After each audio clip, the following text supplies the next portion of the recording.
No vídeo de hoje, vou mostrar os exercícios mais fundamentais da calistenia, aqueles que todo praticante, especialmente os iniciantes, deveriam ao menos conhecer.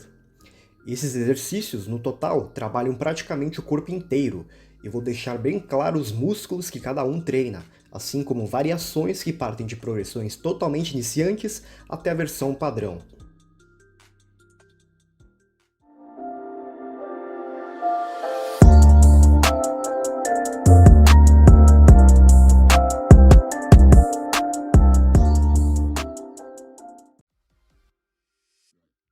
Antes de tudo, recomendo que você deixe seu like ou dê um salve aqui nos comentários para dar um up no algoritmo.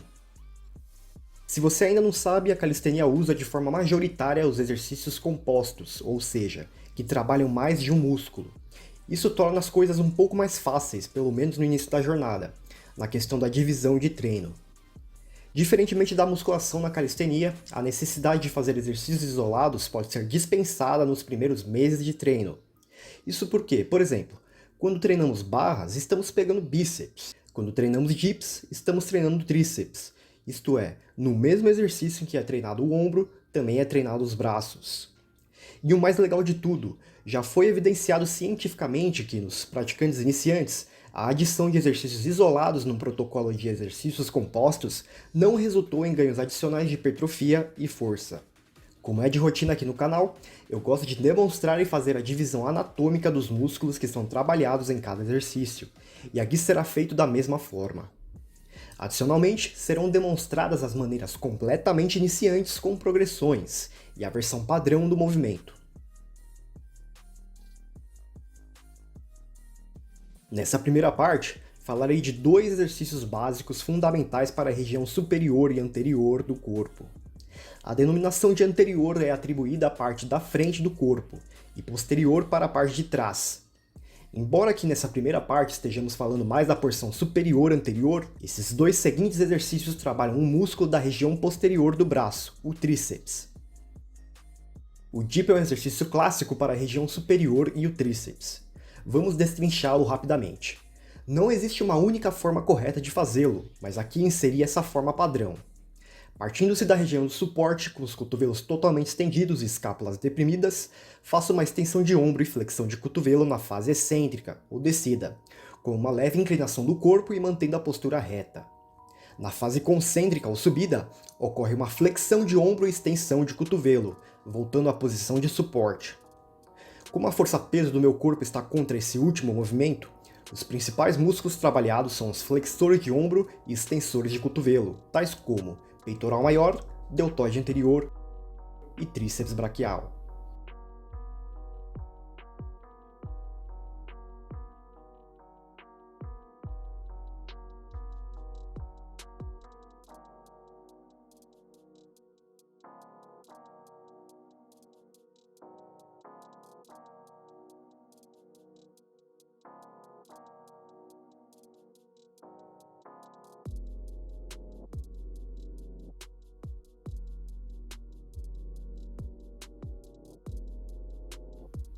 Outro exercício fundamental que trabalha músculos similares ao dip são as flexões, porém, os mesmos movimentos são feitos numa amplitude e sobrecarga diferentes. Partindo da posição de prancha com os cotovelos completamente estendidos, conservando a postura ereta da cabeça aos pés, é feita uma extensão de ombro e flexão do cotovelo na excêntrica, idealmente tocando o peito no chão e mantendo a mesma postura ereta. Na concêntrica, o contrário, uma flexão de ombro e extensão de cotovelo. Como esses dois últimos movimentos opõem-se à força-peso do corpo, eles também são os mais trabalhados: peitoral maior, deltoide anterior e tríceps braquial.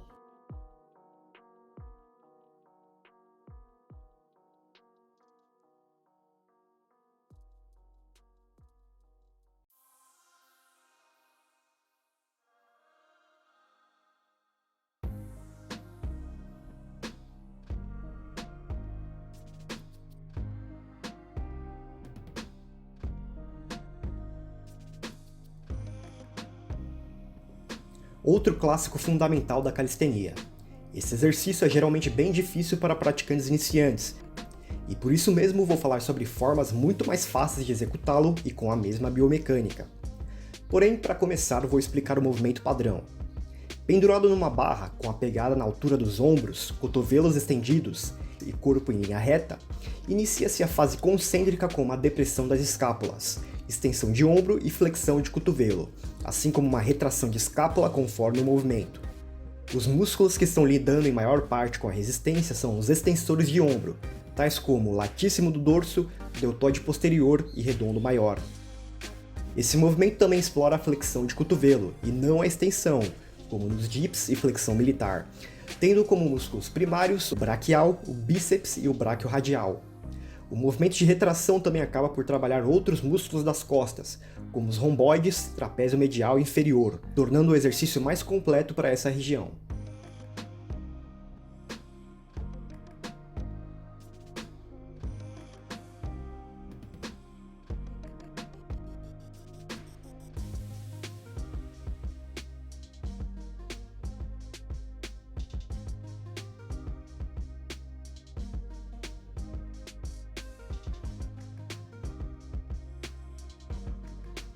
O próximo movimento, também parecido com o anterior, só que executado numa posição mais horizontal do corpo, são as remadas ou barras australianas. Esse exercício é relativamente fácil, de tal forma que a maioria dos iniciantes conseguem fazer. Com as mãos fixadas numa barra, estando os cotovelos totalmente estendidos, o corpo em linha reta e as escápulas deprimidas, a concêntrica inicia da mesma forma que o exercício anterior, fazendo a extensão de ombro, flexão de cotovelo e a retração da escápula, puxando até o peito. Esse exercício tem uma biomecânica parecida com as barras verticais, estando os mesmos movimentos de extensão de ombro, flexão de cotovelo e retração de escápula contra a força-peso do corpo. Porém, ele explora em menor medida o bíceps e flexores de cotovelo, e em maior medida os músculos superiores das costas.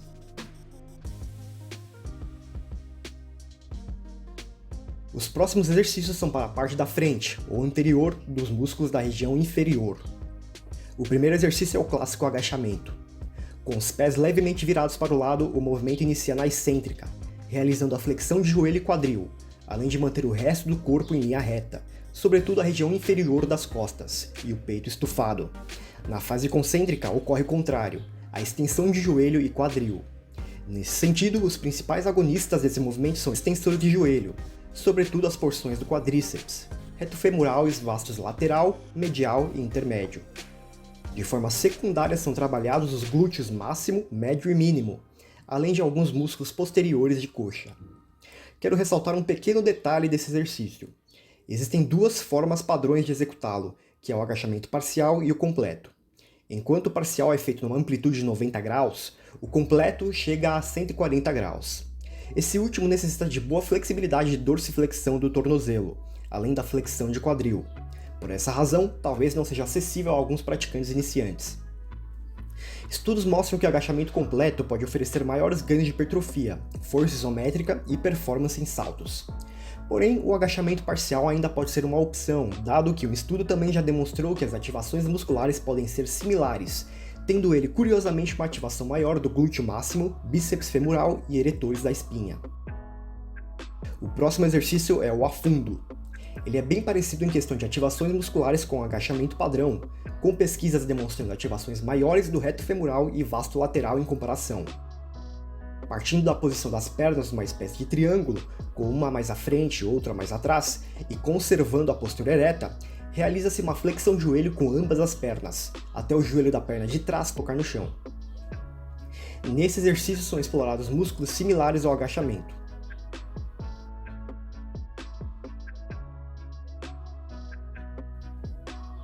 Agora transitamos para a região de trás das pernas, ou posterior.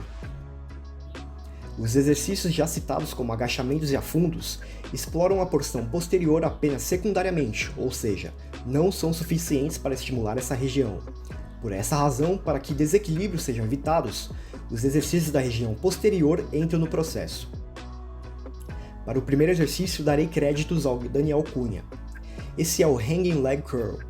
A sua simplicidade e acessibilidade para os iniciantes foram dois dos motivos que me fizeram colocá-lo entre os mais básicos da calistenia. Segurando a barra numa espécie de posição de barra australiana, a fase concêntrica compreende a flexão de joelho junto com a projeção do corpo, e a excêntrica ao contrário, a extensão de joelho.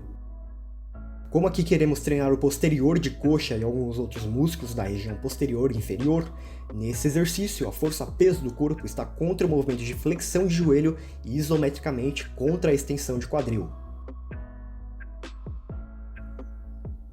Para esse último exercício, que por sinal é o meu favorito para a região posterior e inferior, especialmente posterior de coxa, darei créditos ao Conrado Newes e também ao Daniel Cunha, já que ele deu a dica genial de adaptar esse exercício para aquelas máquinas de academia ao ar livre que tem nos parques. Esse é o Sliding Leg Curl. Esse exercício pode ser feito de 3 formas: com uma toalha e um chão liso, ótimo para fazer em casa, nas argolas ou nessa máquina de academia ao ar livre.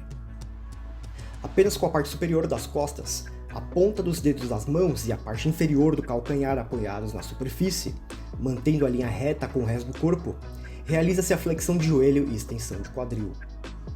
Como essas duas ações estão primariamente contra a força-peso do corpo, os principais músculos trabalhados são os posteriores de coxa, assim como o glúteo máximo e os eretores da espinha secundariamente. Os 2 últimos exercícios são para as panturrilhas, sobretudo seus 2 músculos principais, o sóleo e gastronêmio. A elevação de panturrilha compreende basicamente o movimento de flexão plantar, idealmente com amplitude aumentada. O segundo exercício é a flexão plantar a partir de uma posição de agachamento em 90 graus, segurando-se num objeto para equilíbrio. Esse exercício trabalha melhor e primariamente o músculo sóleo.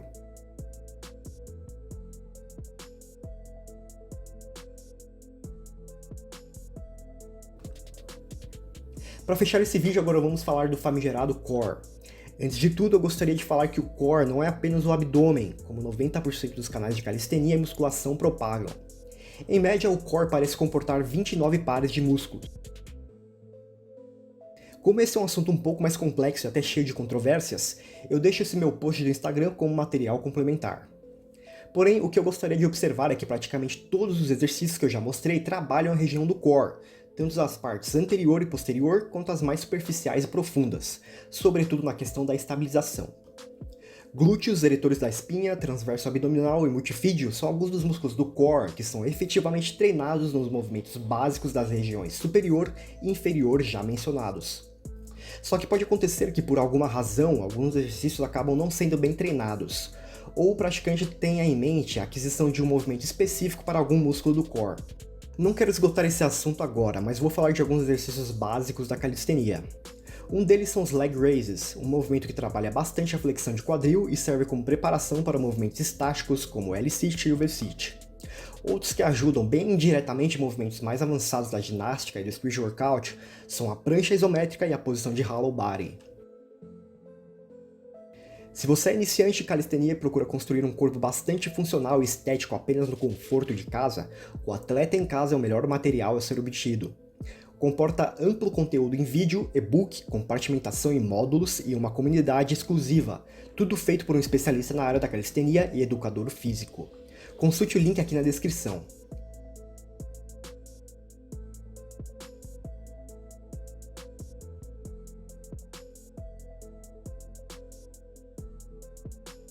Espero que o vídeo tenha ajudado. Comente aqui o que achou aqui embaixo.